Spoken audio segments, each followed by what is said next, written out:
জিজ্ঞাসা করতে চাই, যদি কোরআন ঈশ্বরের বাণী হয়, যদি ইসলাম সত্য জীবন ব্যবস্থা হয়, তাহলে কেন লোকজন এত সময় নিচ্ছে এই জীবন ব্যবস্থাকে গ্রহণ করতে? বোন সুন্দর প্রশ্ন করলেন। কোরআন আল্লাহর বাণী, ইসলাম সত্য ধর্ম, লোকজন কেন এটা গ্রহণ করতে দেরি করছে? বোন, সরল পথে থাকা সবসময় সহজ না। আপনার অনুধাবন ভিন্ন, এক একজনের অনুধাবন এক এক রকম। যেমন ধরেন, কেউ হয়তো ইসলাম পালন করছে না, ও যদি ইসলাম গ্রহণ করি হতে পারে সে আসক্ত করে, তাই মদপান বর্জন করতে হবে, মেয়েদের সাথে ডেটিং আর বাইরে যাওয়া বন্ধ করতে হবে। এটা তাকে সত্য গ্রহণে বাধা দিচ্ছে। হয়তো সে চিন্তা করে, ঠিক আছে ইসলাম ধর্ম ভালো, তবে আমি মদপান বন্ধ করব না, মেয়েদের সাথে মেলামেশা বন্ধ করব না, শুকর খাওয়া বন্ধ করব না। তাই যখন দেখবেন কিছু বাধা সমস্যা হতে পারে কেউ হয়তো খুবই নেশাগ্রস্ত, হয়তো কেউ শুকর খায়, কিন্তু সে ভাববে ঠিক আছে আমি ইসলাম গ্রহণ করব, তার মানে আমি 40 বছর বোকা ছিলাম, তাই না করাই ভালো। কেউ হয়তো ভাববে ইসলাম গ্রহণ করলে বন্ধুরা কি বলবে, আমার মা কি বলবে, বাবা কি বলবে। তাই বোন, এগুলোই হচ্ছে বাধা। এই বাধা অতিক্রম করতে পারলে সত্য গ্রহণ করতে পারবেন। তাই আপনাকে যা বুঝতে হবে, সত্য খুব স্পষ্ট, এটা যুক্তি মানে সম্পূর্ণভাবে স্পষ্ট। এছাড়াও কিছু বিষয় রয়ে গেছে আড়ালে। একজনকে দৃঢ়চেতা হতে হবে যে ঠিক আছে, যদি এটা সত্য হয় আমি গ্রহণ করতে প্রস্তুত, এমনকি অমুসলিম বন্ধুদের ত্যাগ করতে হলেও। বিশ্বাস করুন বোন, এটা শুধু একটি অনুধাবন।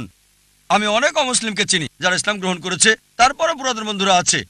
আর লোকজন আমাকে বলে, ও জাকির, অমুসলিমদের ব্যাপারে বলবেন না, বন্ধু হারাবেন।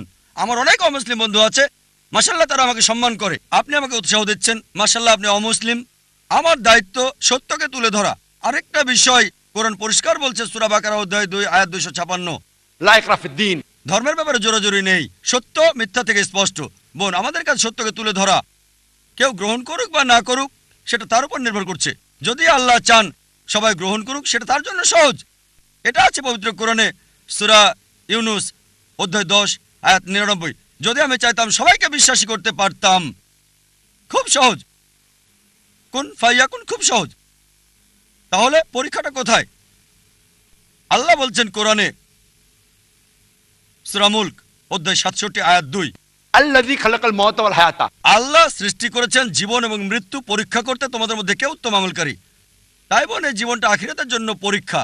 যখন কেউ সত্যকে বোঝে, সবকিছুই বোঝে কিন্তু মানে না, হয়তো 80 ভাগ মানে, 50 ভাগ মানে, খুব কম মানুষই 100 ভাগ মানে, কি সব মুসলিমও 100 ভাগ মানে না। কিছু মুসলিমের বদভ্যাস থাকতে পারে, তারপরও সে মুসলিম। তাই বোন, আপনাকে বুঝতে হবে প্রধান বিষয় ঈশ্বরের একত্ববাদ, আর সর্বশেষ চূড়ান্ত নবীর উপর বিশ্বাস, আখিরাতে বিশ্বাস করা। এই 2-3টা বিষয় বেশি গুরুত্বপূর্ণ। আপনি আমাকে যা জিজ্ঞেস করেছেন, আপনাকেও সেটাই জিজ্ঞেস করছি, একই প্রশ্ন করছি। আপনি ইসলাম ধর্ম গ্রহণ করতে দেরি করছেন কেন? ডাক্তার জাকির নায়েক, আমি আপনাকে কিছু বলতে চাই। এখানে আপনার মাধ্যমে আমি ইসলাম ধর্ম গ্রহণ করলাম আর কালমা পড়ছি, লা ইলাহা ইল্লাল্লাহু মুহাম্মাদুর রাসূলুল্লাহ। মাশাআল্লাহ বোন, আল্লাহ আপনাকে দয়া করুক, আল্লাহ আপনাকে জান্নাতে দেবেন ইনশাআল্লাহ। আপনাকে অভিনন্দন জানাই বোন, আল্লাহ আপনাকে রহমত করুক আর জান্নাতে দিক, আমিন।